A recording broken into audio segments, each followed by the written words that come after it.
요즘 AI 정말 대단하죠? 근데 이 AI가 제대로 돌아가려면 보이지 않는 곳에서 정말 중요한 역할을 하는 게 있어요. 바로 메모리입니다.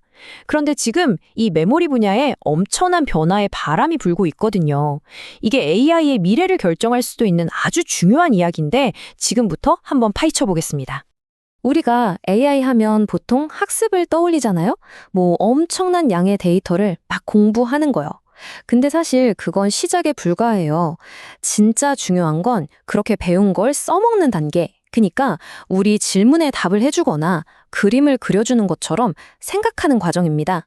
이걸 전문 용어로 추론이라고 하는데요. 이 학습과 추론은 완전히 다른 게임이라고 보시면 됩니다. 그래서 요즘 AI 업계의 관심사가 확 바뀌고 있어요. 예전에는 거대한 AI 모델 하나를 잘 학습시키는데 온 힘을 쏟았다면 이제는 그게 아니에요. 이제는 그렇게 만들어진 모델을 수백만, 수천만 명이 동시에 사용하는 바로 그 추론의 시대로 완전히 넘어가고 있는 거죠. 자, 여기 보시면 그 차이가 확 드러나죠. 학습은 뭐랄까 마라톤 같아요. 시간과 자원을 엄청나게 쏟아부어서 딱 한 번 완주하면 끝나는 거죠. 그런데 추론은요. 이건 수많은 단거리 경주를 동시에 그것도 지치지 않고 계속 달려야 하는 것과 비슷합니다. 지금처럼 AI 서비스 사용자가 폭발적으로 늘어나니까 바로 이 추론 단계에서 문제가 생기기 시작한 겁니다. 일종의 병목 현상이 나타나는 거죠. 바로 여기서 문제가 터지는 겁니다. 지금까지 AI 학습에 맞춰져 있던 하드웨어들이 이젠 AI 추론이라는 새로운 과제 앞에서는 삐걱거리기 시작한 거죠. 그 문제의 한가운데에 바로 메모리가 있습니다. 우선 HBM, 그러니까 고대역폭 메모리부터 볼게요. 이건 이름 그대로 데이터가 다니는 길이 엄청나게 넓고 빠른 초고속 메모리예요. AI 프로세서가 뭔가 일을 하려고 할 때 필요한 데이터를 바로바로 꺼내 쓸 수 있게 책상 위에 딱 놓여 있는 작업 공간 같은 거죠. AI가 빨리빨리 생각하게 해주는 핵심 파트너라고 할 수 있습니다. 그리고 그 반대편에는 우리한테 아주 익숙한 SSD가 있죠. 이건 용량이 어마어마하게 커서 AI 모델이라는 거대한 지식의 도서관 전체를 다 저장할 수 있어요. 하지만 문제는 속도죠. HBM에 비하면 필요한 책을 꺼내오는 속도가 훨씬 느립니다. 말 그대로 거대한 창고 같은 존재라고 생각하시면 돼요. 자, 그럼 이제 문제가 뭔지 감이 오시죠? 바로 이 엄청난 격차입니다. 한쪽에는 속도는 기가 막히게 빠르지만 용량이 작고 비싼 HBM이 있고요. 다른 한쪽에는 용량은 정말 크지만 속도가 느린 SSD가 있는 거예요. AI는 속도도 필요하고 용량도 필요한데 이 둘 사이에 텅 빈 공간, 거대한 틈이 있는 셈이죠. 이게 바로 지금 AI 시대가 마주한 병목 현상의 정체입니다. AI 입장에서 보면 똑똑한 두뇌, 그러니까 프로세서 바로 옆에 거대한 도서관, 즉 데이터를 떡하니 갖다 놓고 싶은데 현실은 어때요? 그냥 빠른 작업대 하나랑 저 멀리 있는 창고만 덩그러니 있는 셈인 거죠. 답답하겠죠. 자, 그럼 이 답답한 상황을 해결할 구원투수가 있어야겠죠? 바로 이 문제를 해결하기 위해 오늘의 주인공이 등판합니다. 이 기술은요, 애초에 설계될 때부터 이 격차를 메우는 것을 목표로 만들어졌습니다. 그 이름은 바로 HBF, 고대역폭 플래시입니다. HBM은 뭐냐면요, 초고속 HBM과 대용량 SSD, 그 사이에 텅 비어있던 공간을 정확하게 채워주는 새로운 종류의 메모리입니다. 그러니까 HBM의 빠른 속도와 SSD의 넉넉한 용량, 이 두 가지 장점을 모두 잡아보려는 아주 야심찬 시도라고 할 수 있죠. 이 표를 보시면 HBF의 역할이 한눈에 들어오죠.